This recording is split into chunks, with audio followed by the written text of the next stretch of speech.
Hey, the internet, y'all got us all the way up, man. We met that dude, Duke the Jeweler, the night before. We was gambling. The next day, dude followed us to the concert. When we left out the concert, we under the garage. Dude went to his car by himself and walked down to the parking lot. That's when somebody tried to rob him and killed the dude. What the hell my 19-year-old cousin gonna try to rob and kill somebody? Bro, we getting money, man. We getting money. That ain't our stilo. As a boss, I ain't letting that go down like that, man. This dude finna make me a piece. So y'all need to kill that. That's bad low, man. Don't put us in nothing with no bad low. It's bad low, man. Bad low, man. Straight up this. Prince Jr., hold up. If you really played a role in setting up Duke the Jeweler, then what happened was straight foul, no excuses. But if you had nothing to do with it, if all these rumors are just noise, then listen to this. You still have to move smarter and stay away from those risky dice games. I'm not trying to believe you were involved, especially because I used to tap into Bowie's music and saw him as solid. But here's the reality. Bowie, if someone else carried it out on your behalf, that still puts you in the mix as an accomplice. And let's be real, that's no different than calling the shots yourself. Even if no money changed hands right there at the dice game, or even later that same day, you could have easily paid up afterward, like 10 bands the next day. Now, pay attention.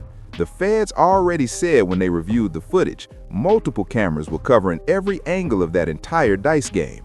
Somebody in the back was locked in, zoomed in, watching Duke's every move. You won't believe this. They spotted a guy in a yellow shirt. He moved straight from the back toward the table, walked up, and sized Duke up from head to toe. The moment he did that, you could tell something wasn't right. He clearly saw Duke stash that money in his shoe. And girl, you already know how situations like that go. When you're in a place where people don't want to see you win, but they're more than ready to take everything from you, it turns ugly fast. If you lose, it's all fair game, no complaints. But the second you start winning and taking their money, suddenly it's a problem. Now they feel like they deserve a cut or want something back. That's the kind of environment Bowie and them are used to. Grimy, unpredictable, and dangerous. And don't forget, everybody around Duke the Jeweler that night knew exactly who he was.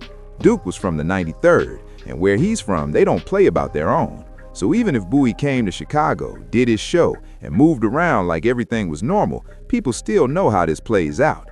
This isn't a game you just walk away from. Situations like this don't just disappear.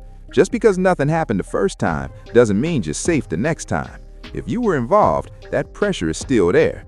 But if you weren't, then everything changes. Then maybe, just maybe, they stop putting your name in it. But hold up, names don't get dragged for no reason. And listen to this, it's all allegedly coming straight out of Atlanta. I need y'all to tap in. If you rock with Duke the Jeweler, hit that like button and subscribe right now. This whole time, people believed Bowie was the one who set up that dice game for Duke, but you won't believe this. The latest updates from the feds just flipped the narrative completely.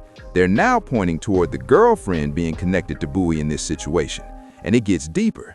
She was still in contact with J. Prince Jr. and Bowie even after everything went down.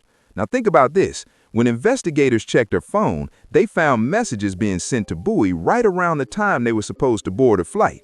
Let me say this clearly. Duke the Jeweler did not deserve that ending. Duke the Jeweler was a respected jeweler out of Chicago. And for those who didn't know his story before, trust me, they're about to learn what really went down and how those dice games operate around Bowie's circle. Now hold up, it all reportedly started at a pool party. According to the feds, that pool party turned into a dice game, and that's where things escalated, leading all the way to the setup involving the girl. And listen, there's talk that she was supposed to be paid somewhere between $35,000 to $40,000 for her role. The feds also mentioned eyewitness accounts from the scene. They said Duke walked into that dice game carrying multiple bags and approached Bowie directly. He handed over a duffel bag first. Then right after that, he took off his backpack and told Bowie, "Put this somewhere safe. Everything I worked for is in here." And this is where it gets cold, because Bowie allegedly looked at that moment as an opportunity, almost like he was calculating the value, thinking everything in that bag was worth hitting a lick. It's crazy because it shows the kind of mindset some people move with. They see vulnerability and immediately think about taking advantage. And the sad part is, Duke didn't have anyone there to really protect him or back him up. He was relying on the wrong environment, and the only person with him was the same one who may have played a role in setting him up.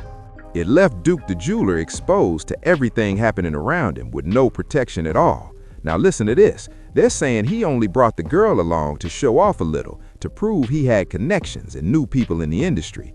He wanted her to see he was tapped in with rappers, that he and Boosie had a real relationship.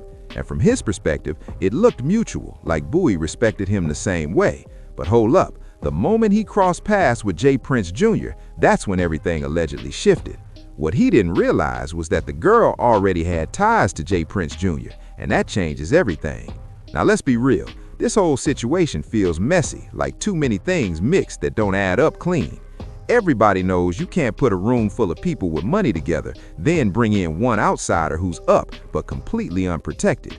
He had no backup, no security, nothing on him to defend himself. And you expect that kind of environment, high-stakes gambling, to end peacefully? That's not how it goes. Situations like that almost always turn into something bigger, whether it's violence or legal trouble. Now, keep this in mind. Boosie's nephew is reportedly set to go to court in November, and I'm not gonna lie, people are waiting to see what comes out about Boosie when that happens.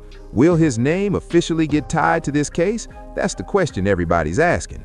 So go ahead, hit that like button if you think Boosie has something to do with setting Duke up, because once that courtroom opens, the truth is going to start coming out. When they speak on the stand, it's either guilty or innocent, no in between. After that, it's up to the system. They might hold you or they might let you walk on bond. Now, from what's being said, the girl could eventually get bonded as well. But Boosie's nephew, reports say he already bonded out, and now he's just going back and forth to court, waiting for a date so the case can move toward a jury trial. Here's where it gets serious. They found gloves and surgical masks in the back seat. And let me tell you something. You can't fully erase fingerprints if you handled those gloves and took them off the wrong way. It's a tragic situation, no doubt. But from the way it's being described, it looks like they got caught with too much evidence. They put themselves in that position. And I'm saying this straight. If Boosie or J. Prince Jr. had any role in setting Duke the jeweler up, then that's foul on a whole different level. But if they didn't, and all of this is just speculation, then they need to keep moving forward, but also stop putting themselves in situations like those dice games, because those environments bring nothing but problems. Now, some people are saying J. Prince Jr.'s side is trying to clear Boosie's name from all of this, but at the same time, Boosie was right there during the situation. People say he was behind Duke, making gestures, signaling, doing things that made it look suspicious, and that's why so many are questioning whether it was a setup. Now, I wasn't there personally, but based on reports, Duke was supposed to leave that night and make it safely back to his hotel. And here's the key detail. Nobody there knew exactly where he was staying.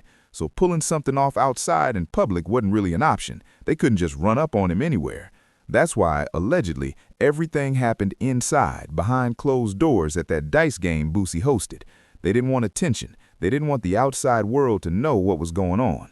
But the moment gunshots were heard and ambulances pulled up to that pool party, that's when everything changed. That's when the situation blew up publicly.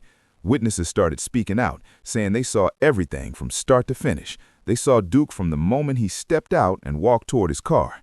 And according to reports, the suspect was already described, hoodie on, face covered, moving like it was planned.